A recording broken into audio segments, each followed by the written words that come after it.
Hey guys, this is Yoda. This will be my guide for the Dawnbreaker, which is one of the new dungeons in the War Within for Season 1 of Mythic Plus. I will go over a VOD of me playing the dungeon recently. I'm playing Prop Pally in this one, and I'll just go over all the mobs as we get to every pack and possible strategies for dealing with them. By the way, note that even though this is quote-unquote outdoors, you cannot mount up here. So we get to this first pack. This first pack has 3 Curse Blades, a Ritualist, and 2 Shadow Mages. It's a pretty common strategy, at least on the beta, to not lust the first pull, so you can lust the second pull, as it is quite a bit scarier. This pull features Curse Blades, which basically just do tank damage. They have a move called Dark Blade, does a lot of tank damage and gives them more attack speed. These Shadow Mages are your run-of-the-mill casters. They just cast bolts at random people.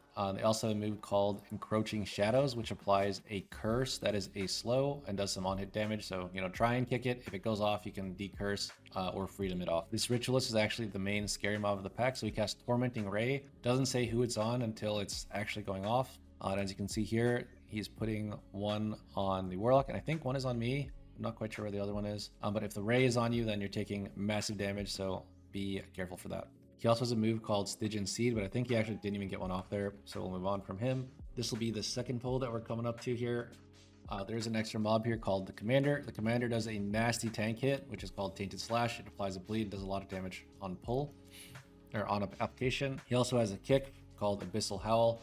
I think it heals all the mobs around him and also does some damage to all of you, so you want to interrupt it. I think one melee kick is enough. We also usually pull this with the Ritualist pack. So there's a bunch of like these Shadow Mages and Curse Blades around that are like fighting the Arathi. You don't need to worry about these. You only need to worry about the packs basically that we engage in, that you see me engage, which are kind of like in the way of you that you're expected to fight. After everyone's on the boat, this Ritualist walks down with 2 more Curse Blades. You want to pull this Ritualist with Taunt. If you pull him with something else, he has a tendency to sit there and cast, but if you pull him with Taunt, he'll walk all the way in. So you see I pull him with Taunt and he walks in. If you don't do that, he has a tendency to like sit over here casting Tormenting Ray, which means he like takes forever to die because the people don't want to run over there and do damage. So be wary of that. Here's a Tormenting Ray. You can see he's targeting the DK and the Warlock. If this is on you, note that if it's going to damage anyone near you, if you're standing on them, so stay a bit spread here. This Commander also does massive damage to the tank with 2 Curse Blades, so be careful if you're tanking. Here we can see the Stygian Seed, so we cast it on the Evoker here, does some damage, and applies a Dispellable debuff, and then we just dispel it off, call it a day. You can also combo with Tormenting Ray, so be careful. This Ritualist is actually quite scary. It could be the main mob that you're focusing in this pull with Lust. Alright, so once those mobs are dead, don't get lost here, so you have to wait a little bit for some roleplay, and then Dragon Riding will become available. I don't know if you guys ever did the Season 3 raid in Dragonflight, but like basically you'd be able to Dragonflight mid-dungeon, I guess, here. So we can Dragon Ride once you have this notification. I guess it's called Sky Riding now, so we Sky Ride. There's one enemy boat on each side of your boat. Your boat is the Dawnbreaker. We decide to fly here first. I think I actually got lost somehow. Yeah, don't do this. You want to just fly straight to a boat. I think I actually got lost, flew around a little bit, and then ended up at a boat. And then I would just wait for my group. Ideally, you just pick a boat, fly there, and everyone flies the same boat. If you end up on different boats, make sure you fly like to the edge here. If you fly straight in, you will probably instantly pull the pack, which can be scary, especially if your tank's not there. I flied over here since we're waiting. If you're the tank and you know your whole group's behind you, you can just fly in and start the pack. But I flew here, kind of messed up a little bit with the pathing, but yeah, here we are. So the mobs on this side of the boat there's still Cursed Mage, two Cursed Blades, and 1 Shadow Mage. The Shadow Mage is the same as we fought before. The Web Mage is like a mini boss type mob, which is new. We haven't fought him before. He casts Web Bolt only on the tank, whereas the Shadow Mage is casting on everyone. So generally you want to be focusing your kicks on the Shadow Mage. This pack kind of hurts the tank, and the Shadow Mage is the only thing doing group damage, so you could also just kick the Web Mage, but usually you want to be kicking the Shadow Mage in these packs. The Web Mage also casts Bursting Cocoon. You can see him picking, I believe, our Evoker. So once this goes off, boom, he picks the Evoker with the Cocoon. It basically is just a dot while it's on him, and then at the end it also explodes, and it does damage to anyone that's like in the circle. So just use a personal and stay spread, basically. Simple enough. After you kill this, you have to fly to the other side of the Dawnbreaker. You do have to plant a bomb also, which you'll see the bomb here. This side features a Commander, a Web Mage, and a Curse Blade, so it's all tank damage. Make sure your group is rotating kicks on the Web Mage. And do watch out if you're the tank. This pull kind of hurts a lot, especially if the bolts are chain going off. But we have seen all these mobs before, so we will fast forward a bit here. Once the pack dies, you'll see this bomb that spawns. You just have to click on it, and then it'll plant the bomb, and then you fly back to the main boat, which starts the first boss encounter. So this is the boss. After some RP, he becomes targetable, and you start fighting him. This boss has Shadow Bolt, which does like almost no damage to the tank, but it does like a little bit of damage and stops him from jumping, or her from jumping around. He also does Obsidian Beam. So this is a tank hit. Don't be confused, because you see these lines. Even if you dodge them as a tank, it always hits a tank omega hard on pull. It's like the main difficulty of the fight. Make sure you have something for every single Obsidian Beam. Here I have Ardent, so I don't get one shot, but I do like take a lot of damage. Actually, it would have killed me if I didn't Ardent, because it consumed the Ardent. You also cast Burning Shadows. So Burning Shadows puts a debuff on someone. When you dispel this debuff, it will apply a healing absorb to everyone, and they kind of tick down while they have the healing absorb. So there's the healing absorb, and then you have to heal off that absorb, and then you're done. Boss also does another move here after the Burning Shadows called Collapsing Night. This favors ranged players, so if you're ranged, try to bait these outside of melee. You'll see why in a sec. So Collapsing Night, it picks our range and it drops some circles on them. These circles, obviously to move out of them, and they also grow. So try to drop them away from melee. Here it's dropped kind of close, so I have to walk away with the boss, and the boss doesn't really like to move that much. But yeah, we move her away, and that's kind of all the mechanics she does. Just does those on repeat. Make sure you're watching your timers so you know what to expect. Beam again, so you know as the tank you need to pop a cooldown. I have no cooldown, so I just spell word myself. And that's pretty much the whole boss. There is one mechanic at 50%, which we'll see here. So you'll notice this whole time you could mount up if you want. When she casts Darkness Comes, she becomes immune to damage. And if you are in the circle when this resolves, then you die. So you have to mount up. You'll notice since this is a pretty long cast, I'm sitting here like trying to greed a few globals, build some resources. Then I mount up, fly around outside. Generally, you want to save your like a relatively high amount of vigor and your number 3, the charge, for when darkness comes in. So this ends, and then I charge back in. That way you get back faster. I think I missed the first kick, but I got the second one. Once you get back to the platform, it's basically just the same boss. She does the same mechanics on repeat. Range bait outside. Burning Shadows is a dispel into heal absorb.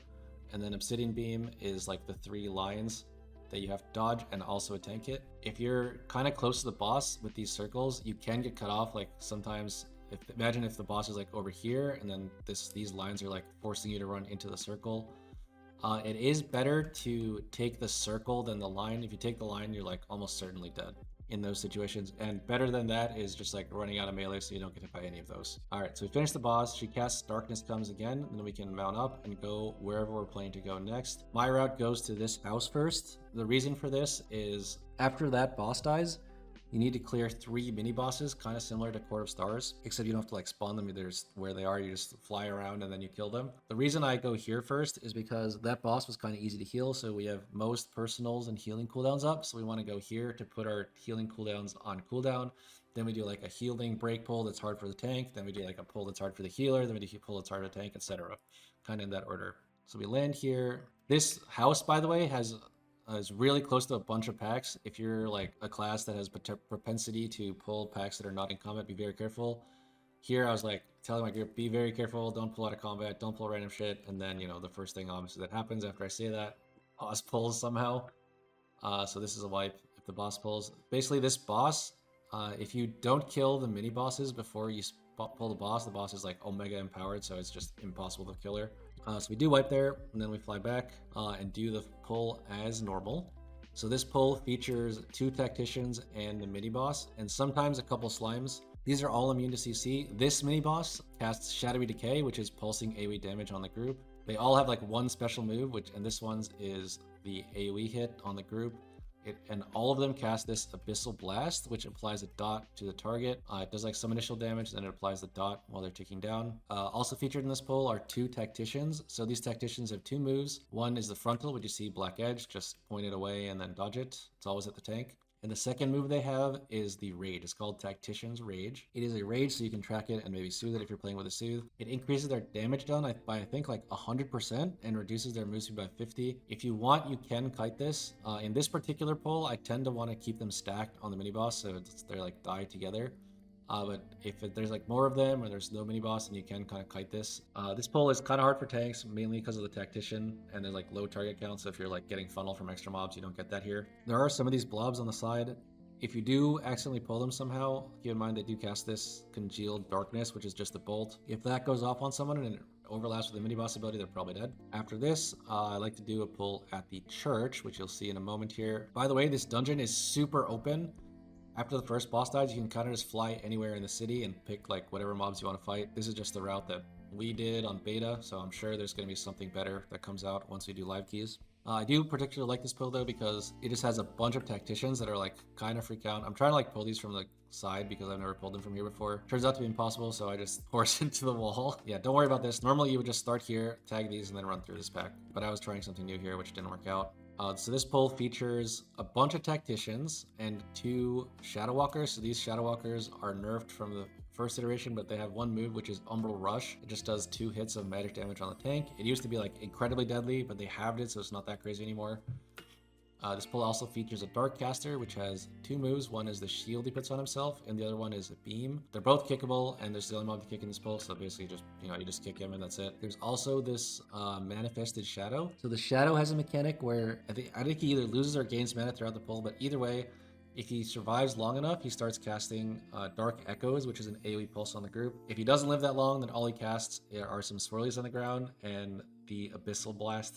It's not actually called Abyssal Blast, but it's the same dot that the mini bosses apply on the group. So this pull is basically a lot of tank damage. The reason I like to do this pull is because there's like 5 tacticians and they're all kiteable, since the only time they're dangerous is when they have this rage up and you can kite them if you need to. I'm kind of like trying not to kite them right now, but if you can kite them, notice how I'm like tanking the ones that don't have the buff, but then these ones with the buff are left behind. You can also play this pack that way. We also list this pull, so everything kind of dies pretty quick. Alright, after this pull, so this pull is like a tank pull, right? There's basically not much going on for the healer. I like doing this after the house pull because the healer is really struggling with the house pull. There's like, the pulsing AoE damage plus the mini boss. And then we go to here, so it's kind of easy for them. Next, all our defenses come up and healer cooldowns come up, so we fly over here. It's a little bit more roundabout pathing, but it tends to make it a bit more consistent. We pull this with the mini boss. If you remember early versions of beta, there used to be a Manifested Shadow here. That's now gone, so you can pull this all at once, in my opinion. This has a Shadow Mage, Tactician, and a Shadow Walker, which we've already talked about, and a new mini boss. So this one has Abyssal Blast, just like every other mini boss. It just puts a dot on the healer, or anyone. Basically, this one picked the healer. And the new ability has is Dark Orb. So you see this is picking the healer. You can see like the line and the little arrow over his head. So it picks the healer. After it picks them, after it finishes the cast, you can walk away, and then the orb will grow. I actually did get a good look at this one. The orb does damage to the whole party, and that damage is based on how far the orb traveled. So if the orb like hits a wall or something, everyone's basically dead. You need to send it all the way down the lane here, or all the way into the town, either way. I think he moved like to the side there to dodge a frontal or something, and then the orb went off and he died through bear form. Unlucky. I think we res and we get through it, but yeah, this guy is super scary. We used to lust this. You can actually lust this if you want as well. This is probably the hardest mini boss in there. He applies the dot and then he casts Dark Orb. Basically, those are the 2 things he does. So there's the dot on the Evoker, and then he's going to channel Dark Orb. So one thing to keep in mind here is whoever had the dot previously from Dark Orb, it needs to be topped before the orb goes off. But then he also applies another dot while the orb is midair. So he puts this on the Warlock. So that's 2 people that are in danger on every single orb. So there's a dot on the Warlock and the orb is about to go off. Our Warlock does survive through some miraculous healing. And that's this guy. Lusting this guy is perfectly reasonable. I think we just lusted a Tactician pull because I'm playing Paladin and Paladin's a little bit squishy. But yeah, so that's like a tough healer pull.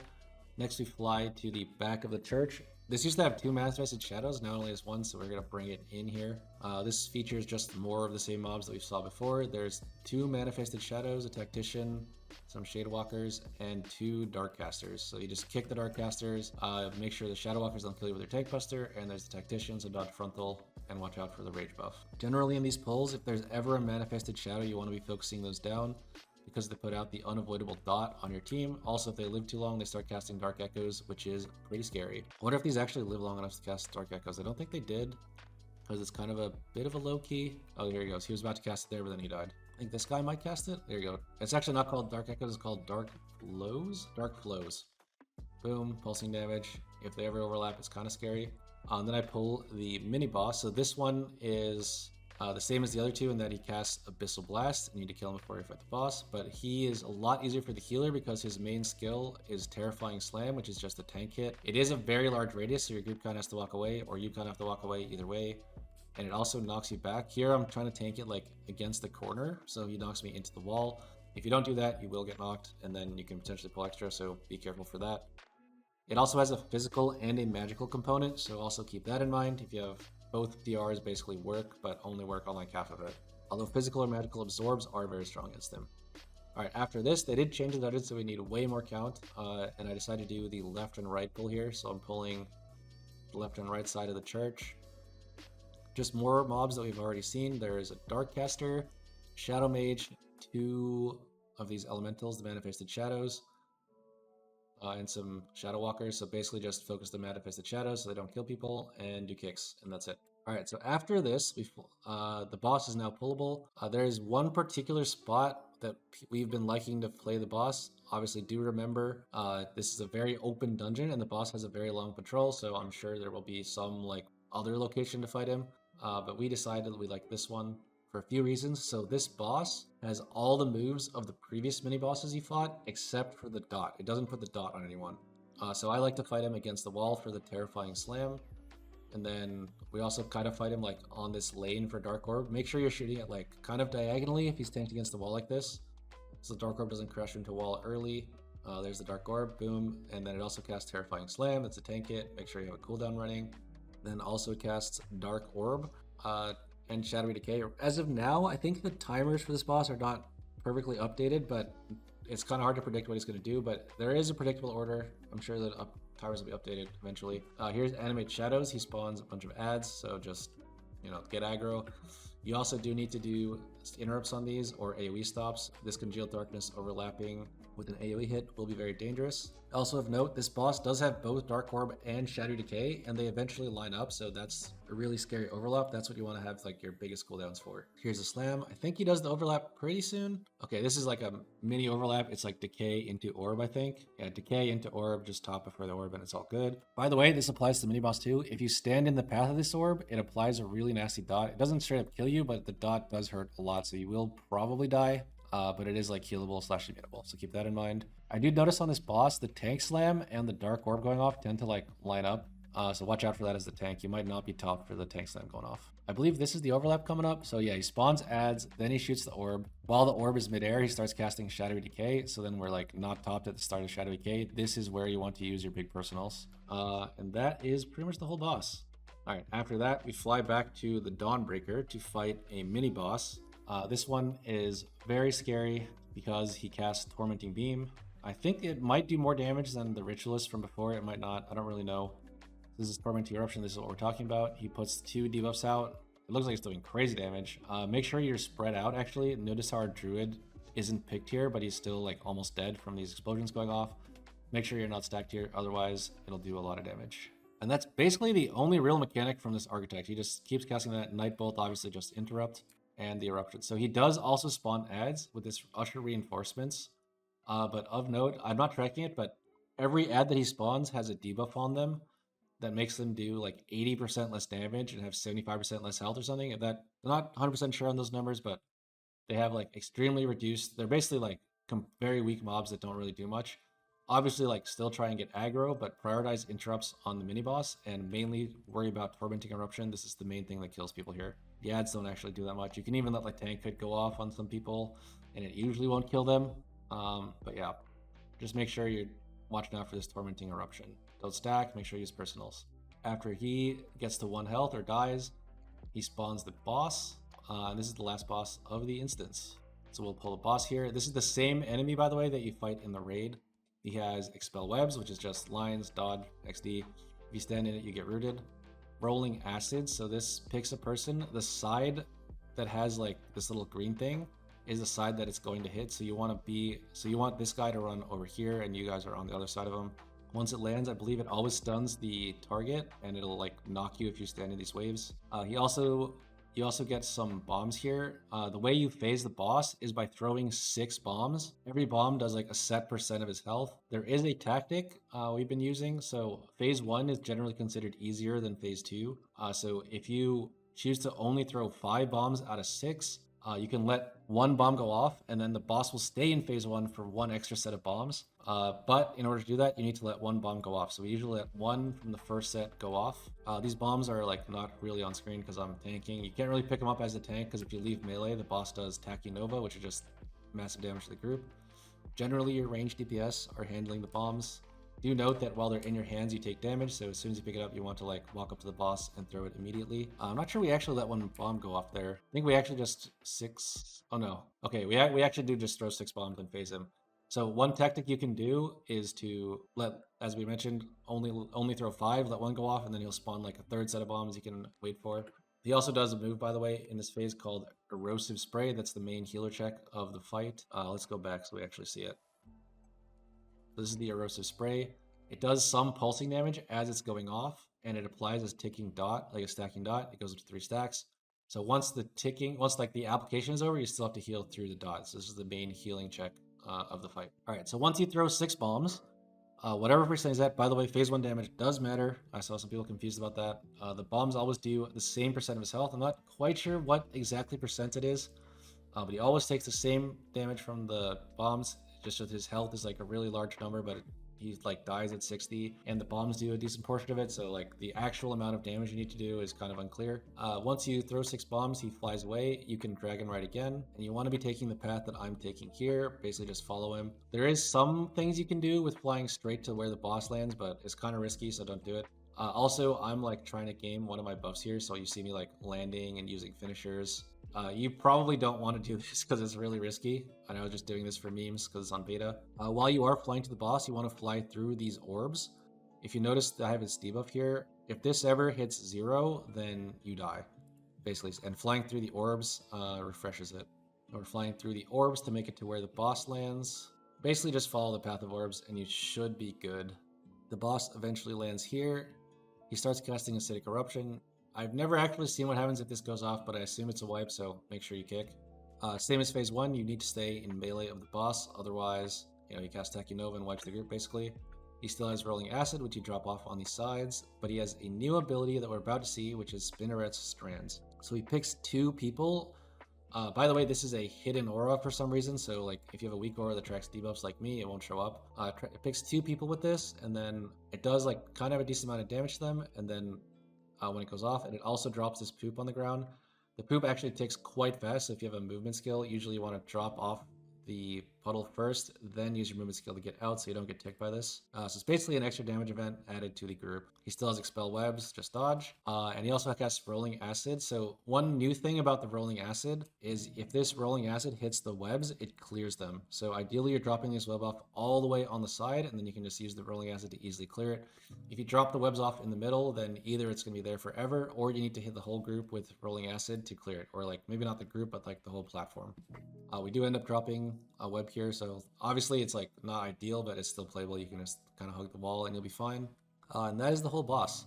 Generally speaking, you want to be using your group defensives like AMZ, Zephyr, Mass Barrier on the Erosive Spray, since the whole group's in danger, and then you want to use your personal cooldowns when possible on the Spinneret's Strands. That's generally the best way to handle this fight. Obviously, there are going to be exceptions, depending on your class, depending on your healer, that change that, but that's a pretty good general rule to be following.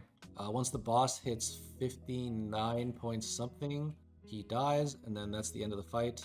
Ideally, by the way, you have all of your trash done before you fight the boss, because the RP is a little bit lengthy and you kind of have to fly back, so ideally your trash is done before you fight the boss. This run is out of time, but remember we had that wipe where we ninja pulled the boss, so would have been in time without that. I guess in this run it's 59.4. I've seen different numbers for this, so don't take 59.4 as like the for sure number. Once he dies, there is some RP. The boat arrives and you jump on. There was a bug at some point on beta where you were dying like on this boat after the dungeon ends, which was kind of weird. Seems like it's fixed. And that is your guide to the Dawnbreaker. So remember, this dungeon is super open, especially like after the first boss dies. You can basically like fly to any mini boss in order, do like whatever count you want. So don't take this route as like the be all end all of all routes. Just kind of like remember what the mobs do and the strategies for fighting them. And that'll be it for the Dawnbreaker guide. Thank you all for watching. Peace out.